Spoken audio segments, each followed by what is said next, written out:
Are you listening? Damn. And welcome back to the Endurance Hour Podcast, episode 376, a special edition of the podcast because KONA coach Wendy Mader is in KONA a few days before her Ironman World Championship race, where she is racing her. What number is this for you in KONA? 10? 10. Wow. The big 10. Yes, the nice round number. I love round numbers. This is awesome. I'm getting goosebumps just thinking about it right now. This is going to be a kind of a short one, maybe long, not quite sure. I've got some other activities going on behind me, but let's get right to it. How has the travel been once you landed on the island? What is different this year compared to previous years? Well, okay, since you asked about travel, so I was supposed to leave Atlanta at 8:10 on Friday, September 30th, and there was a 3.5-hour delay to leave Atlanta to fly to Seattle, and my connecting flight was at 2:09 Seattle time, and they had me landing at about 1:30 Seattle time, so I was really kind of anxious that I was going to miss my connection flight, and they only fly one time out of Seattle, so if I missed the connection, I would have had to fly out the next day. So I was a little bit anxious about that. And Delta, believe it or not, was great. They told me, stick with your flight. Don't change a thing. Most likely they're going to wait for you if there's another delay. And it was perfect because there was a delay in Seattle. So my flight from Seattle to KONA was delayed and everything worked out just great. And so then we land on the Big Island, rented a car, got to our hotel. This year I'm staying at the Holiday Inn. It's less than a half mile from the pier, which is the start of the race. And so everything was gone smoothly. Well, okay. Everything about travel went kind of smoothly after that. I had a few other issues just with logistics of the race. And again, in the big picture of things, not a big deal. When I went to Tri Bike Transport on October 1st, Saturday morning at noon, they couldn't find my bike. And it was 15 minutes. They're in this room, this building. And I'm like, I can't, why everyone else's bikes are coming out. Where's my bike? Mm-hmm. And they came out and they're like, can you go help us find your bike? We know we loaded it. We remember, like, the guy that was helping me was the guy that actually put my bike on the truck. And we went up and down all these rows. And so all of a sudden I'm doing the process. Okay, am I going to get an expo bike? Do I have to go to Bike Works, which is the local place here? What kind of bike am I going to ride? Like, I have to get fitted. Oh my gosh. Wow. What a kind of a deal breaker that I don't have my bike. And then when all is said and done, I found it. It was kind of in a dark area of the building and we couldn't go up part of that road because it was against a wall. A big sigh of relief. I found my bike. And then let me tell you one more thing. I wasn't going to tell anyone this, but because it's been resolved, I can talk about it. We drive up to Hawi so I could ride the Hawi section. I get out of the car and I realized I had 2 right cycling shoes. Whoa. I know. And I didn't talk about it because I'm like, you know what? Not having a shoe is so much better than not having a bike. So again, it was a perspective. I adapted really well. I was kind of anxious about it, but at the same time, I'm like, I'm fine. I can do this. I can find a shoe. So, the next day when I went for a swim, as I was swimming, I thought about all the connections I have here on the Big Island. Mm-hmm. And I started posting it in different social media groups, and all said and done, I went to Bike Works in Waikoloa and they had shoes. They not only had shoes my size, but they had shoes my color. So it actually, I feel like this was meant to be because now I have my shoes in my favorite color. So I'm pretty excited about that. It all works out. Maybe this is the aloha spirit. This is there's other phrases I'm sure from Hawaii that the gods are smiling upon you that it's going to be okay. We're glad you're back. Right, and if that's all that goes wrong, I'm golden. I mean, that's just like I got my things out of the way. Everything's going to run smooth from here. Now, I remember you saying last podcast that you are there to race, but you're also there to take in the experience of the event because it might be your last time for a while that you strive to go back to KONA. So give me a couple of the highlights so far of taking in the experience race week. Well, going to do the I can't pronounce the name, but that 2.4 mile open water swim. Hmm. As I'm swimming, I'm like, this is one of my last swims that's going to be in this Kailua Pier for a while. Really just embrace the swim. There's no rush. This isn't the race. Um, Enjoy the experience. And then we went to my mom and my sister are here with me. We went to the green sand beach, which I've never experienced in my 9 previous trips here. So that was a long drive, but I'm like, oh, it's so worth it. You'll never be at this. You might never be at this green sand beach again. Enjoy the experience. And then another beach we went to yesterday, which is usually one I go to every year. As I'm riding the waves, it was so much fun. Again, in the back of my mind, I'm like, just take this all in, because you might not be here ever again, or you might not be here for a while. And so it's just that perspective and that attitude, and making sure I stop and see people that I see like in the parade. The parade was yesterday, and I saw a bunch of my friends, previous Team Timex teammates and other people here on the island. I'm taking the time to talk to them, and I'm really like allowing myself to slow down. People wouldn't know, but internally, I'm really rushed. Like in my mind and my body, I always feel like I'm rushing from one thing to the next. And now I'm just kind of slowing down. I'm on aloha time, and things are really chill here. And so I'm enjoying that chilled moment, and just, really appreciating everything around me. I'm really grateful that I have another opportunity to be here. At that green beach, if you recall the scenery of it, on the far left-hand side, there's a cliff where people jumping off that cliff on the right in the People point. were not, Okay. no, people were not jumping off the cliff, but there was, um, north of us, north of the green sand beach, was a place that you could go cliff jumping. Well, that far point left, closest to the safest way you can jump, but it was still pretty high. I did that Uh-huh. when I was back there in '09 or 2010, something like that. And it was Uh-huh. scary. And I have a clip of it somewhere on my phone or my hard drive somewhere. And it's a very short clip, but being up there, it seems like it was super high. It was super far. It was quite deep, so it wasn't an issue. But I remember, and you showed me a clip of I think you did a panning video clip of that shot where you Uh-huh. were, and go, that's exactly where I jumped. I can see it right there. And it was scary, but it was exhilarating because let's do it. And we jumped. And that was Yeah, the and green I'll beach. totally would save that for after the race. Yeah, you don't want to take any chances there. So there are, pictures are coming in. People are posting scenery shots. They're having breakfast. They had the big swim.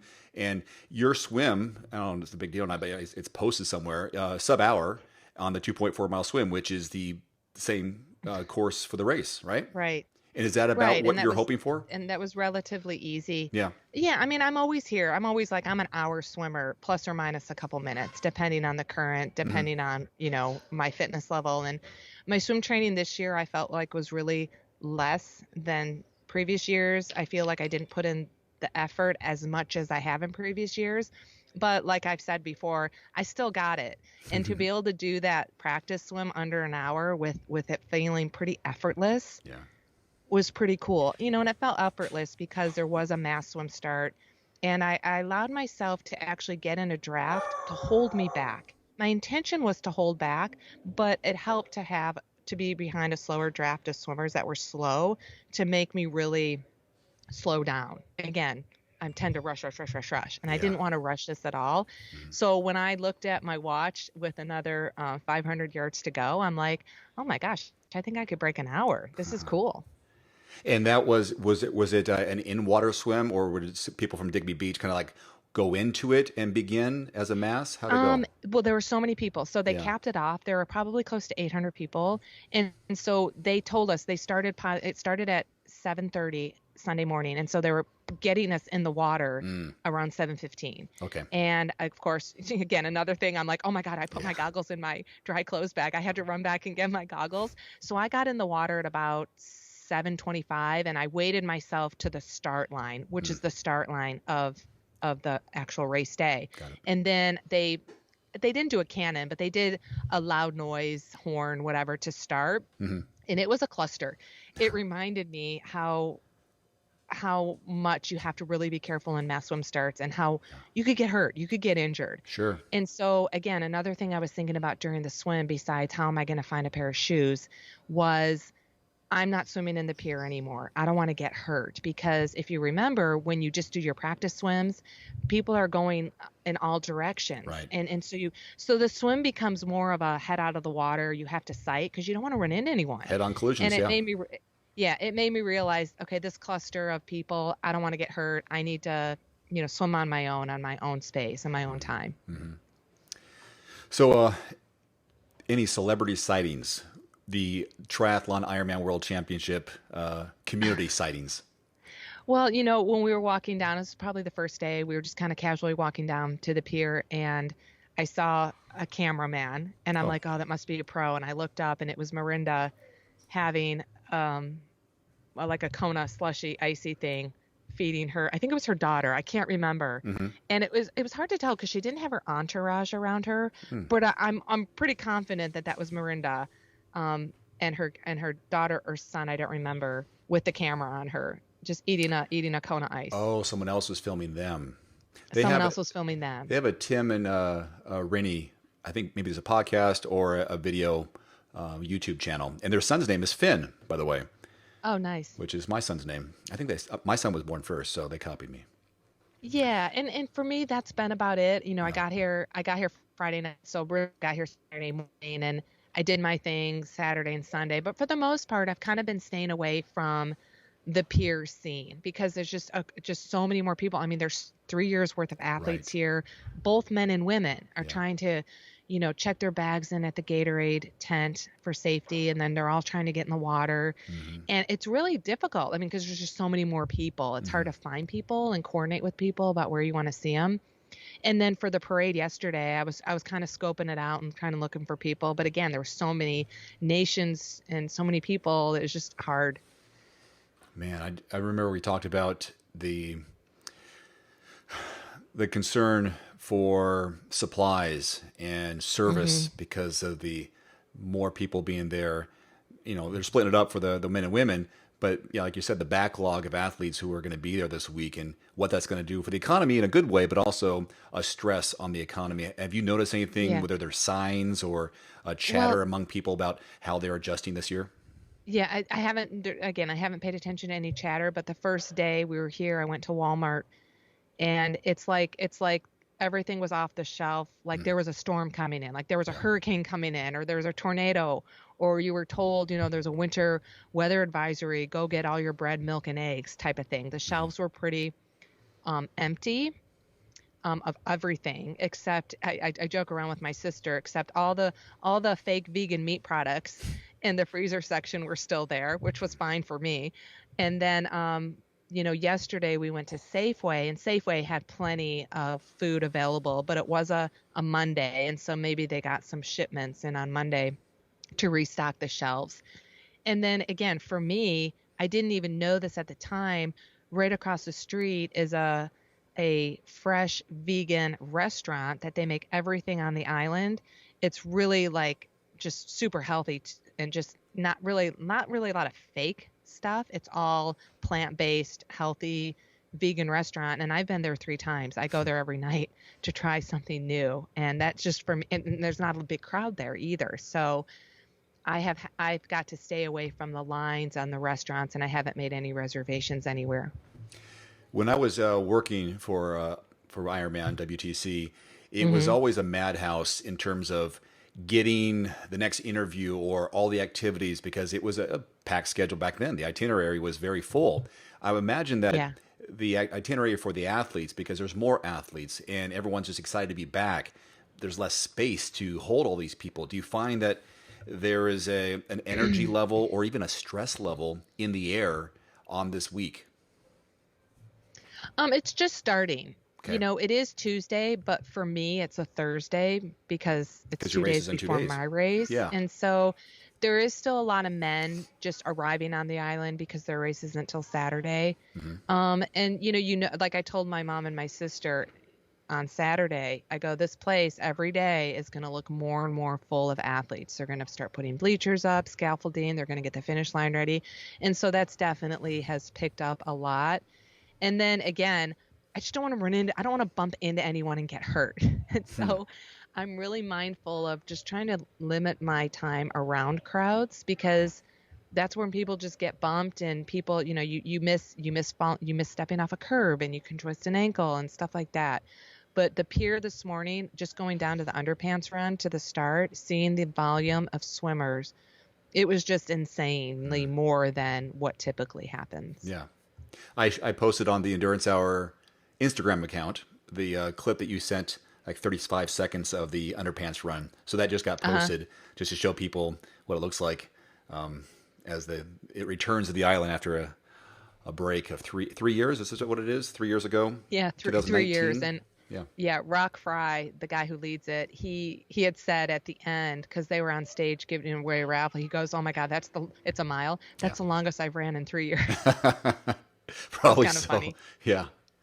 Yeah, those guys been doing it. It's so fun. Did you start with the beginning where they read off the sheet of the history of the event or why we're doing the underpants run, some sort of declaration? No, because there's so many people. We thought it started in front of the King Cam, and then they started directing us behind the King Cam hotel in the parking lot. Oh, yeah, and yeah. so I met this other guy, and we were just chatting it up, and then all of a sudden we see Rock. It started the video I made. We see them all coming. We're like, "Oh my God, it started!" And so I did a little video clip, and then I just jumped in line and did the run. And then I thought I videoed part of the run in the middle, but I forgot to hit record, so I didn't get anything else. But I got what I wanted to get. Sure. And so no, I missed the history lesson that he usually starts with. Yeah. There was just so many people to get through.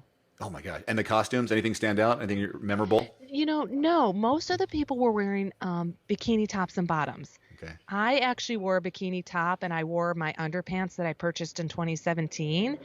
But I saw someone holding up a big Tootsie Roll balloon thing.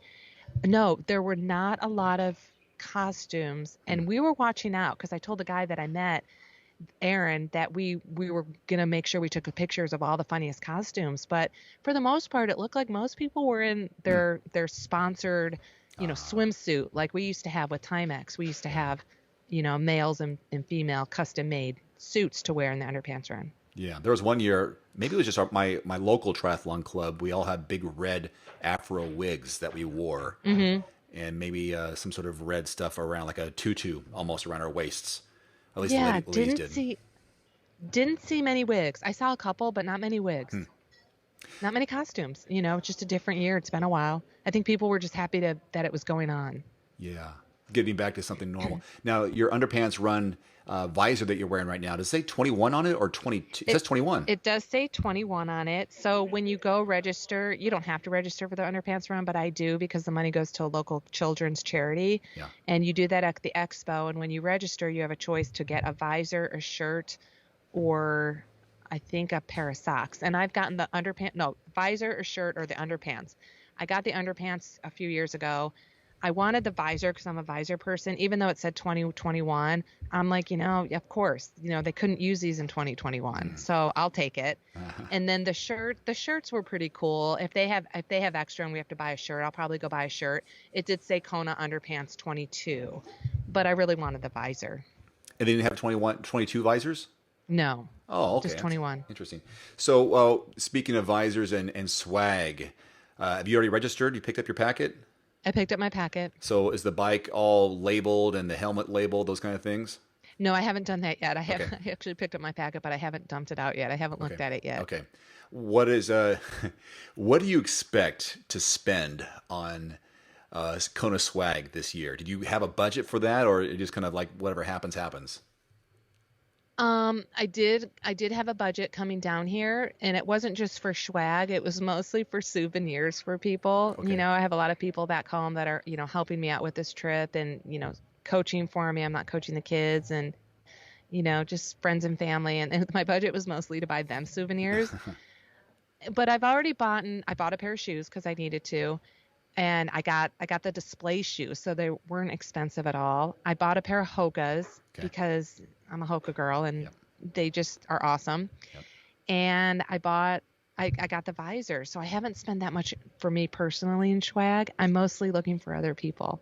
I have a lot of swag. I've been doing the sport for 30 years. But do you want any more swag, anything special from this year's event, which could be the last for a while? No, I'm going to get my finisher shirt, and that's going to be very valuable for me. I went, not only to the expo, but I've been through the Ironman store, and there's nothing that stands out at me right now that I have to have, Mm, except, the memorabilia again from like an underpants run and, my finisher shirt. I'm pretty good with that. okay. If do you have Venmo, by the way? I do a Venmo, yeah. Do you mind sharing it? If not, that's fine. But maybe people listening to this, because I'm gonna post it right away, who want to support you in your efforts of maybe buying yourself. They want to gift you some swag, money, so you can buy some more swag.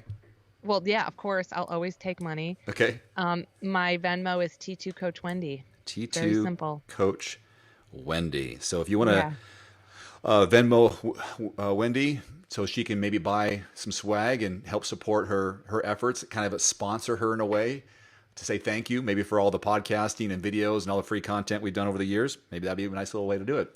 So T2 Coach Wendy, Venmo. Great. Okay. Thank you. What else could we bring to our audience about your experience there that maybe that's top of mind for you, or anticipation or anything? Um, you know, for the most part, from all my experiences here, I think it's been less windy. The volcano is not active, and so all the volcano touristy boats and helicopters are not running right now because there's nothing to see. And I think that's impacted, Hmm. at least, just from my past experiences, the amount of wind. And there's like no fog here. Today happens to be a cloudy day because there's Oh, going to be storms, but there's no fog like there usually is. And the wind, it could be extremely windy on race day, of right, course, but I right. feel like the wind is not as much of a factor this year, at least the time that I was at Javi the other day, as it has been in the previous years. And, again, it's going to be our next podcast is going to be amazing because again, I'm going to get to talk about what it's like to do a wave start and how I Yeah. don't know how they're doing the wave starts yet. Like, Hmm. are we all going to go into the pier and just wait for our wave? I'm not sure, quite sure how they're going to do that. Yeah. When I go look at the pier where our bikes are wrecked, Hmm. I'm just blown away that I'm like, how are they going to fit all the bikes in here? This is such a small area to fit in, 3,000 bikes. But I'll learn a lot tonight at the welcome dinner, Okay. and I'll have more information about what to expect race day, and then obviously after my race, I'll have a lot to talk about that experience. Okay. Okay. Well, if we want to make this short now, or wrap it up, we can do that. Yeah, I mean, my bib number is 565. People can track me on Ironman Tracker. My number one goal is to really just take it all in, enjoy the experience, be grateful. So if there's any moments of struggle, it's just pretty much, I feel like I'm just going to be able to let it go this time and not get so like, oh, sometimes you just get so frustrated with the wind or the heat or the nutrition, the stomach problems. But I'm going into this pretty calm. Just like, you know what? If I have to walk, I have to walk. If I have to walk up a hill, I have to walk up a hill. If I have to stop on my bike and adjust something, I have to stop on, it's all about just being safe, enjoying each moment, making sure I make it to that finish line. It's always the number one goal. Are there any superstitions that you have, like you don't want to say something out loud, or that you do a certain routine? Like I want to ask you what your goals are, like what's your plan A, and then in next week after the race is over, we go back and go, how did plan A go, and how did you adjust? Do you want to do any of that, or do you have any superstitions rituals that you go through pre-race? Well, for this particular race, because it worked for me well in Florida last year, Uh-huh. is to take something I've learned from all my previous Ironman experiences. And they always say, don't try anything new race day. And way back in 1997, I feel like everything new happened on race day. So for me, getting a new pair of shoes 3 days before the race is awesome because I've done well with everything. When I try something new race day, it's actually worked to my advantage. And so I'm using that as a positive. Okay. And just everything that happens to me, I'm like, oh, this happened to me this year. That's a positive. Whether it's good or bad, it doesn't matter. Oh, this has happened to me before. I've learned from it. I'm okay with it. It's a positive. And so, you know, plan A, plan B, plan A is always to be safe. And I say that because I'm not great at descending heavy and crosswinds, and I usually lose time. But to me, I'm going to lose some time just because I don't want to fall off my bike. And I'm okay with that. In the past, that would frustrate me, but it's like, whatever. I want to be okay. I want to be safe. I want to ride down that hill as best as I can based on my ability and experience. And then, I always think back to mechanicals I've gotten. I've gotten flat tires. I've gotten broken chains. If it happens to me, I know what to do. I try to fix a flat myself and just, hopefully rely on a vehicle support's going to be by very quickly to help me out if I'm struggling. I just got to remain calm. I got to have a positive attitude because, again, ultimately, the ultimate goal is just to cross that finish line one more time. Mm-hmm. And so I just feel like I have a really good head on my shoulders about staying positive, adapting to whatever happens out there on the course. And, again, the plan A through Z is always do whatever you need to do to cross that finish line. And if that means carrying your bike, which some people have carried their bike along the bike course to make it to transition so they can start that run, then that's what I got to do. Ultimately, I just want one more chance to cross that finish line. Yeah, yeah. Do you slow down at all, or do you recall? Are you in the moment enough to like slow down on the carpet or that last half mile, or is it just you recall any of that? No, I've never consciously thought about slowing down. And, there have one race in Boulder, the inaugural Boulder in 2014. I actually did slow down and I high-fived people and I went by with my hand and because everyone's arms were out. I've done that actually in a couple Ironmans where I've kind of gone from side to side to high-five people. And I'll probably do that again this year because, again, it's about enjoying every moment that Ironman brings. And there's so many different moments and experiences and emotions that happen during the race week of an Ironman that I'm just going to let it happen and take it all in. And definitely, arms up with a smile. I remember one year, I think I had my arms up with a smile the last 200 meters because I didn't want to miss the picture. Right. I mean, this is your potentially could be the last Kona photo, so you want to make it just right. Now, what I have thought about is getting a space or a gap between the person behind me so I don't get in the way of someone's picture, but I also have my own moment. Are you aware of that when you're coming down? Like, no, I don't want to go right next to somebody. Yes, I'm definitely aware of that because back in the day, people used to grab their kids and dogs and pets and whatever, and they used to cross the finish line with family. I am aware of that. I'm also aware of is my competition right behind me. Sure. And so if I know the competition's right behind me, I'm not going to stop and slow down for anything at all. My arms will be up with a smile, but I'm going to go. Like for Ironman Florida, I didn't know where my competition was, but I had to tell myself your competition's right behind you. You have to go. And so, being at a wave start, 45 to 49, I'll be around my competition at the beginning. Yeah. So I have a feeling throughout the whole race, I'll have an idea. Well, you have your family there. Maybe they can give you some time splits on the run. Yeah, they can give me some pointer. Yeah, definitely, because that's what happened in Florida. My mom and my sister were telling me where I was at. They didn't tell me. I told them, don't tell me where my competition is behind me. I just want to know who's in front of me. Ah, okay. Well, I hope you get a solo photo at the finish line, regardless of your placing, just because that iconic image. Plus, if Mike Riley is somewhere in the background, even better. But who knows? Yeah. Yeah. Exactly. Okay. All right, my friend. Good luck. Obviously, we're watching bib number 565, and you can Venmo Wendy at T2 Coach Wendy to support financially as a sponsor of her as she embarks on this 2022 Ironman World Championship. So, congratulations for getting there. Good rest next couple nights, and can't wait to watch. Yeah, thank you. All right. Aloha. For those of you listening, have a great week of racing, training, and recovery. I'll talk to you next week. Adios. Mahalo.